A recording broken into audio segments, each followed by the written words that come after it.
We're standing outside the Church of the Sepulchre of St. Mary here in Jerusalem. That Mary was assumed into heaven at the end of her earthly life. She was taken up body and soul into heaven. They sealed this tomb for thousands of years. Nobody was supposed to open it. When scientists finally did, what they found inside left the entire world speechless. Millions of Christians had been told the same story their whole lives. But this discovery proved that story was a lie. Historians are panicking. The Dicastery for the Doctrine of the Faith presented a new document today entitled Mater Populi Fidelis, or the Mother of the Faithful People of God. Termed a doctrinal note, it addresses the theological and pastoral questions. Religious leaders are scrambling for answers, and the Vatican has gone completely silent. This is the secret they never wanted you to find out. The Virgin Mary's tomb is open. The truth is out, and nothing about what you are about to hear is what you were taught to believe. For centuries, people have asked the same question about one of the most well-known figures in religious history. What actually happened to the Virgin Mary at the end of her life? It sounds like a straightforward question, but the more you dig into it, the more complicated the answer becomes. Different Christian groups have held very different beliefs about how she died, where she was buried, and what happened to her body afterward. These disagreements are not just minor theological differences, they go back more than 1,000 years and have shaped the way millions of people around the world practice their faith today. What makes this subject particularly interesting is that there is no clear account in the New Testament about how Mary's life ended. The Bible, which is the foundational text for all Christian traditions, simply does not say. There is no description of her death, no mention of a burial, and no record of what became of her body. For a figure as significant as the mother of Jesus, that silence is striking. It left a gap that different communities, over many generations, filled in very different ways. In the years and decades after the crucifixion of Jesus, stories about his life and the lives of those close to him were passed on by word of mouth. This was the normal way information spread in the ancient world. Over time, as these stories were retold, details changed. Some things were added, others were left out, and different communities ended up with different versions of the same events. By the time people started writing these stories down, there were already several competing traditions about what had happened to Mary. Some early accounts suggested she died peacefully, simply falling into a sleep-like state before being taken up to heaven. Others claimed she did not die at all and was taken directly into heaven while still alive. A small number of traditions placed her death in locations far outside of Jerusalem, including parts of what is now Turkey and even further east. Each of these versions found a following somewhere, and none of them was clearly backed by solid historical documentation. In the 4th century, a theologian named Epiphanius of Salamis actually tried to investigate how Mary's life had ended. He searched through the writings available to him and consulted the traditions he knew of, but he came up empty. He could not find any reliable account. What he did find was that people were already disagreeing sharply about what had happened. He noted 3 distinct positions that were circulating at the time. Some believed she had died a peaceful natural death, others thought she had died as a martyr, and a third group believed she had never died at all.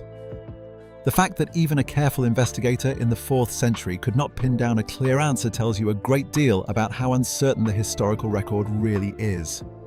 Despite that uncertainty, belief in some form of Mary's heavenly journey continued to grow. Around the 5th century, written texts began to appear that described her assumption into heaven in more detail. One of the earliest of these was a book known as the Liber Requiae Mariae, sometimes translated as the Book of Mary's Repose, which scholars date to around the 2nd or 3rd century, though it circulated more widely later. This text and others like it are not considered fully reliable by mainstream Christian scholarship, and the beliefs they contain about Mary differ in important ways from what most Christians hold today. Nevertheless, they helped establish and spread the idea that Mary had been taken up to heaven in a special way. Scholar Stephen Shoemaker, who has studied these early texts extensively, has pointed out that the various accounts of Mary's assumption do not all come from a single original story. Instead, they developed from multiple different sources over time, and they changed as they were passed on. Even scholars who believe these oral traditions contain a kernel of historical truth acknowledge that the belief in the assumption as it is understood today is the product of a long process of development rather than a single original account. By the 5th and 6th centuries, the belief had become widely enough accepted that it started to be marked with a formal celebration. The Byzantine Emperor Maurice is recorded as having made it an official feast day in the Eastern Roman Empire around the year 600. From there, the celebration gradually spread westward. When it arrived in the Western Church in the 7th century, it was initially referred to as the Dormition, a word that comes from the Latin for sleep, reflecting the Eastern Christian understanding that Mary had fallen into a peaceful death before being taken to heaven. Over time, in the Western Church, the name shifted to the Assumption, placing more emphasis on the moment of her being taken up rather than the death that preceded it. The two traditions, Eastern and Western, continued to develop alongside each other, but with a key difference in their understanding of what exactly happened. In the Catholic tradition, the question of whether Mary actually died was left deliberately open. The official position, when it was finally defined, did not specify one way or the other. In the Eastern Orthodox tradition, however, the belief was more specific. Mary did die, her soul was received by Christ, and her body was then resurrected on the 3rd day before she was taken into heaven, mirroring in some ways the resurrection of Jesus himself. That official Catholic definition came in 1950, when Pope Pius XII formally declared the Assumption of Mary to be a dogma of the Catholic Church. This was a significant moment because it meant that Catholics were now required to accept it as a matter of faith, not simply as a pious tradition. The Pope's document on the subject, known as Munificentissimus Deus, explained that the belief had been consistently upheld throughout the history of the Church, and that it was connected to the deeper understanding of Mary as the mother of Jesus and her unique role in Christian salvation history. He also expressed the hope that belief in Mary's Assumption would strengthen people's confidence in their own eventual resurrection. Even after that formal declaration, not all Catholics interpreted the dogma in exactly the same way. Some believed Mary had died before being assumed, a position often called the mortalist interpretation. Others believed she had been taken up to heaven without dying at all, which is referred to as the immortalist interpretation. Both positions remain acceptable within the Catholic Church, and the official teaching does not require a person to choose between them. What is required is simply the belief that she was taken up, body and soul, into heaven. The Eastern Orthodox Church has a similar celebration known as the Dormition of the Mother of God, which falls on the same date, August the 15th.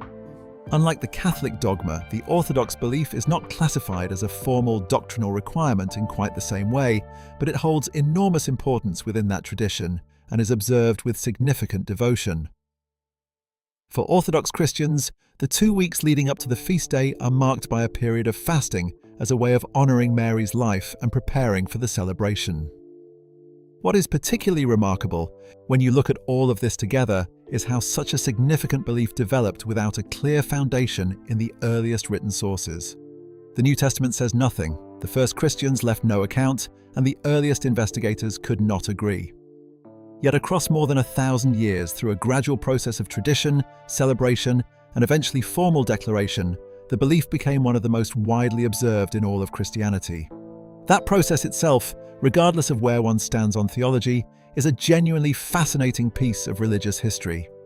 Once you accept that the question of what happened to the Virgin Mary at the end of her life cannot be answered by any single, definitive historical source, a different question naturally follows. Where did she actually go, and where was she buried? Depending on which tradition you follow, the answers to those questions vary quite dramatically. Some of the claims come from places you might reasonably expect. Others come from parts of the world that most people would never associate with Mary at all. And the stories that connect her to those places are, in some cases, just as compelling as the theological debates about her Assumption. One of the most widely circulated legends involves the Apostle Thomas. According to a story that began spreading around the 7th century, Thomas was not present when Mary died. He had been away, and while the other apostles were gathered around Mary in her final hours, Thomas was somewhere else entirely, reportedly in India. The story goes that when he finally arrived and the tomb was opened for him, it was found to be empty, with only the clothes she had been wearing left behind. Some versions of this story go even further, claiming that Mary dropped her belt down from heaven to Thomas as a sign that she had indeed been taken up, and that this was her way of proving to him what had happened. Thomas reportedly then shared what he had witnessed with the other apostles, who initially did not believe him, much as they had initially doubted reports of Jesus' own resurrection. The story was widely illustrated in paintings during the Middle Ages and the early Renaissance period, which is one reason it remains so well known for so long. That legend about Thomas and his time in India provided a foundation for a separate tradition that places Mary's death not in Jerusalem, but considerably further east. The town of Mary in modern-day Turkmenistan, which was historically known as Mari, features in a Nestorian Christian tradition that identifies it as the place where the Virgin Mary died and was buried. This belief does not have any established academic or archaeological backing, and it has not received any formal endorsement from mainstream Christian authorities, but it persists as a local tradition with its own history and identity. A similar situation exists in northern Iraq, where Christians associated with the ancient city of Nineveh have their own claim. According to this tradition, Mary's tomb is located near the city of Erbil, and the claim is historically connected to the direction in which the famous leaning minaret of the great mosque of Al-Nuri in Mosul was said to tilt, as if bowing toward her resting place. Again, there is no scholarly consensus supporting this, but the tradition demonstrates just how widely the question of Mary's resting place has traveled across different cultures and communities. Then there is the Ahmadiyya movement, which holds that Mary was buried in the town of Murree in Pakistan, at a site known as the Mai Marida Ashtan Shrine. Like the other alternative claims, this one has not been established through academic research or canonical recognition, but it reflects the degree to which Mary's story has been absorbed into a remarkably broad range of spiritual traditions. None of these claims have been definitively disproven either, which is part of what keeps the conversation alive. The most historically significant competing claim, however, is the one tied to Ephesus, in what is now modern-day Turkey. This tradition holds that after the crucifixion of Jesus, the Apostle John took Mary with him to Ephesus, where she spent the final years of her life and eventually died. The argument draws on the Gospel of John, in which Jesus, on the cross, asks John to care for his mother. From that moment forward, John is described as taking her into his home. It is a documented historical fact that John later went to Ephesus, where his tomb is located today. Supporters of the Ephesus tradition argue that it would make sense for him to have brought Mary with him, especially given the growing persecution of Jesus' followers in Jerusalem following the crucifixion. There are a few pieces of circumstantial historical evidence that give this argument some weight. One is that the first church ever dedicated to the Virgin Mary was built in Ephesus. In the early centuries of Christianity, churches were typically built in places associated with the lives or deaths of the figures they honored. So the existence of a Marian church in Ephesus is taken by some as a meaningful indication that Mary had a real connection to the city. The other frequently cited piece of evidence is the Council of Ephesus in 431 AD, a major meeting of church leaders that was held in that very basilica. A letter written by the Council Fathers mentioned that Nestorius had arrived in Ephesus, the city where John and the Virgin Mary had lived. That reference, though brief, has been treated by some scholars as significant. Despite these points, the archaeological and documentary evidence for the Ephesus tradition is generally considered weaker than the evidence for Jerusalem. Scholars have pointed out that there is no mention of Mary in Ephesus in the Bible, and that the earliest written evidence connecting her to the city dates only to the council letter of 431, which is several centuries after her death. The Catholic Church has never issued a formal scientific declaration confirming the Ephesus site as Mary's actual home. What really brought Ephesus into the modern conversation about Mary's life was a 19th century German nun named Anne Catherine Emmerich. Emmerich was bedridden and had reportedly never left Germany, yet in her visions she described in remarkable detail a small stone house on a hillside near Ephesus where she said Mary had lived out her final years. She described the topography of the surrounding area, the layout of the house, and various features of the landscape with a level of precision that struck many people as extraordinary, given that she had never seen the place. After Emmerich's death, her descriptions were published and eventually came to the attention of a French priest named Abbé Julien Gouillet, who travelled to Ephesus in 1881 and found a small stone building on Mount Keressos that appeared to match her account. His discovery was largely dismissed at the time. 10 years later, in 1891, 2 Lazarus missionaries located the same ruin and found that it had already been venerated for generations by the local villagers of a nearby community called Syrinx. These villagers were descendants of early Ephesian Christians and had been making an annual pilgrimage to the site on August 15th, the feast day of the Assumption, for as long as anyone could remember. They called the place Panaia Kapulu, meaning the Gate of the All-Holy.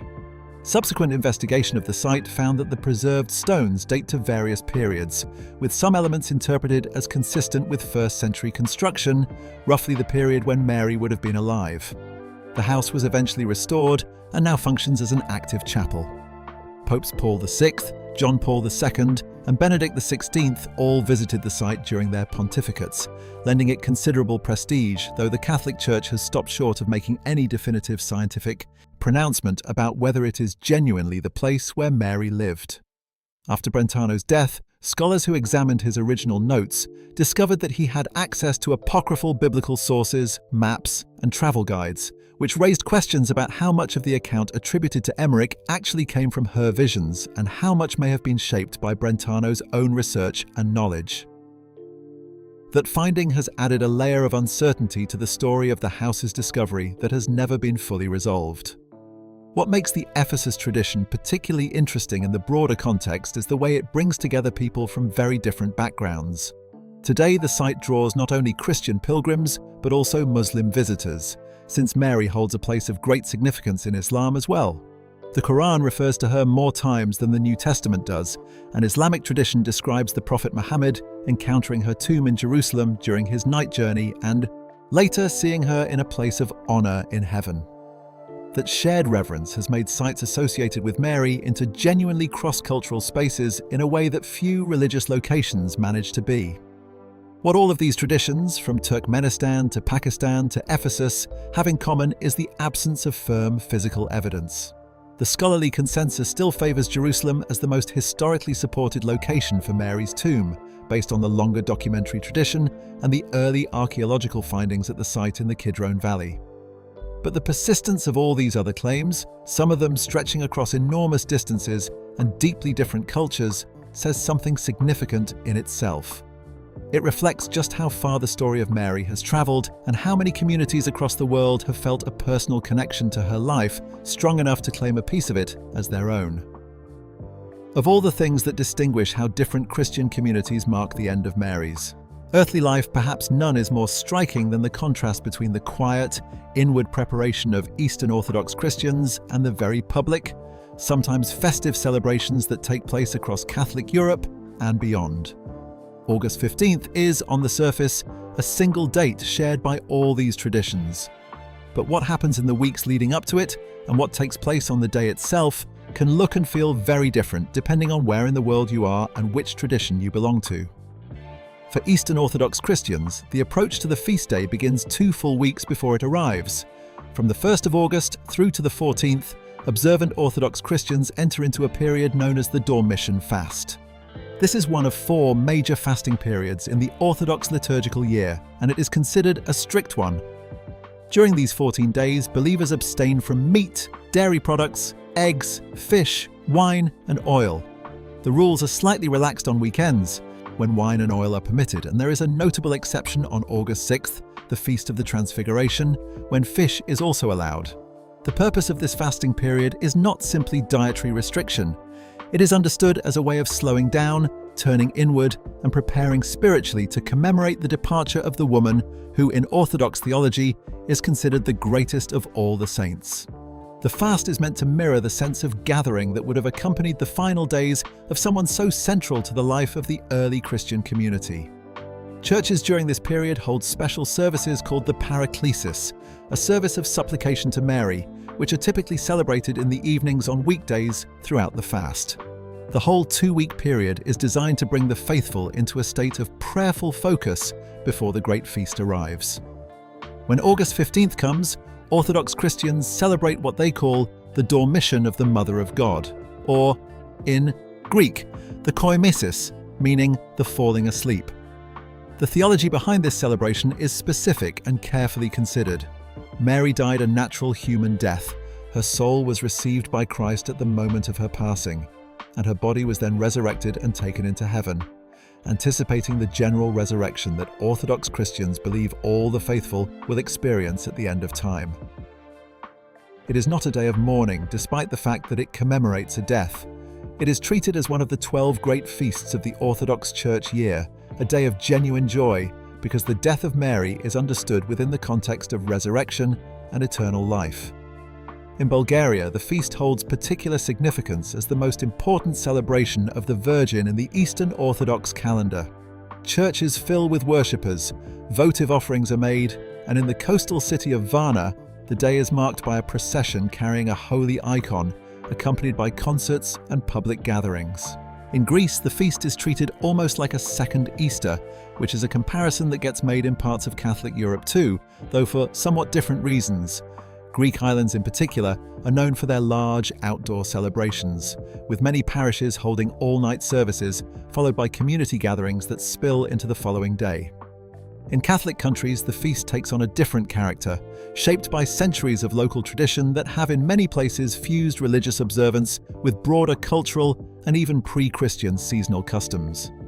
Across Italy, August 15th is known as Ferragosto, a name that actually predates Christianity and comes from the Latin phrase Feriae Augusti, meaning the holidays of the Emperor Augustus. The date was already a public celebration in ancient Rome, connected to the end of the summer harvest season, and when Christianity spread through the empire, the existing festive atmosphere of mid-August was absorbed into the feast of the Assumption. Today, Ferragosto in Italy is both a deeply religious occasion and the most significant holiday of the Italian summer. Businesses close, cities empty out as people head to the coast or the mountains, and in towns and villages across the country, elaborate processions take place. In Sicily and in rural areas around Rome, one of the most memorable traditions is a bowing procession in which a statue of Mary is carried through the town to meet a statue of Christ at a ceremonial arch decorated with flowers, and the two figures are inclined toward each other 3 times before the procession returns to the church. In France, the connection to the Assumption runs particularly deep. Mary has been the country's patron saint since 1638, when King Louis XIII dedicated the kingdom to her. August 15th is a public holiday there and has been for centuries, observed with masses, processions, and community gatherings from the largest cities to the smallest villages.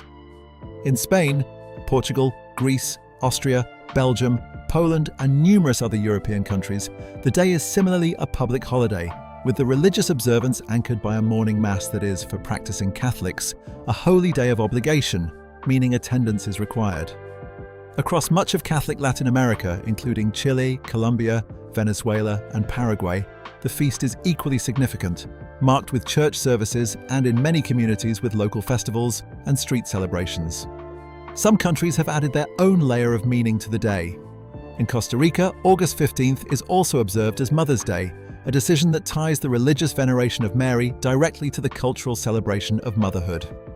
In Canada, the same date is the Fête Nationale of the Acadian people, the French-speaking community with roots in the maritime provinces of eastern Canada, for whom Mary is the patron saint. In Romania, the day coincides with the National Navy Day, since Mary is considered the patron saint of the Romanian Navy. In Malta, where Mary is the patron saint of the entire island nation, August 15th is a public holiday accompanied by elaborate church celebrations with particularly solemn observances in the ancient harbour towns. In some parts of Central Europe, an older folk tradition survives alongside the religious one. In certain German-speaking regions and in parts of Austria and Switzerland, the feast day is associated with the blessing of herbs. People gather bundles of 7 different herbs, sometimes including plants like St. John's wort, lady's mantle, and valerian, which are then brought to the church to be blessed by a priest during the service. The bundles are afterward kept in homes where they are believed to offer protection. The tradition has roots that likely stretch back before Christianity, but it has been absorbed into the Catholic observance of the day and continues to be practiced in rural communities. In August 2025, the feast was marked at the highest level of the Catholic Church by Pope Leo XIV, who celebrated Mass at the pontifical parish of St. Thomas of Villanova in Castel Gandolfo, the papal summer residence outside Rome. This was a notable occasion in itself, as it was the first Assumption celebration under the new Pope, following the death of Pope Francis earlier in 2025. In his homily, Pope Leo XIV reflected on Mary's Magnificat, the prayer recorded in the Gospel of Luke, and spoke about what the Assumption means for the Church today, framing Mary as a figure of hope in a world marked by conflict and uncertainty. He drew a connection between Mary's willingness to say yes to God and the call for every Christian to make that same response in their own lives. Later that day, at the Angelus address in the square at Castel Gandolfo, he described Mary as an icon of hope for all of humanity. Protestant attitudes toward the feast vary widely. Most mainstream Protestant denominations do not observe the Assumption and do not consider it a doctrinally sound belief, given that it has no explicit basis in Scripture. However, Lutheran churches in several countries mark August 15th as the Feast of St. Mary, acknowledging her significance without endorsing the specific claim of a bodily Assumption. Within the Anglican tradition, the picture is complicated. The doctrine effectively disappeared from Anglican worship in the 16th century but experienced a gradual revival in the 20th century, particularly among Anglo-Catholic congregations. Today, different Anglican churches mark the day under different names. The Church of England observes a feast of the Blessed Virgin Mary on August 15th, without specifying the Assumption. The Scottish Episcopal Church calls it simply Mary the Virgin. The Episcopal Church in the United States celebrates it as the Feast of Saint Mary the Virgin, Mother of our Lord Jesus Christ. The Anglican Church of Canada uses the phrase the falling asleep of the Blessed Virgin Mary, borrowing the language of the Eastern Dormition tradition. Each name reflects a slightly different theological position, but the shared choice of the same date indicates a common recognition of Mary's importance across the Anglican world. What is perhaps most remarkable about August 15th is not any single celebration, but the sheer breadth of what the day means simultaneously to so many different people across so many different countries, cultures, and theological traditions. Hundreds of millions of people around the world pause on that date to mark in their own way what they believe happened to the Mother of Jesus at the end of her life. Whether they call it the Assumption, the Dormition, the falling asleep, or simply a feast in her honor, and whether they observe it with a strict 2-week fast, a solemn mass, a street procession, a blessing of herbs, or a quiet personal prayer. They are all in some sense responding to the same ancient question that has never been fully answered by history alone. What became of Mary? The fact that so many have found their own answer to that question and have built such enduring traditions around it is itself a reflection of how central she remains to religious life across a remarkably large part of the world.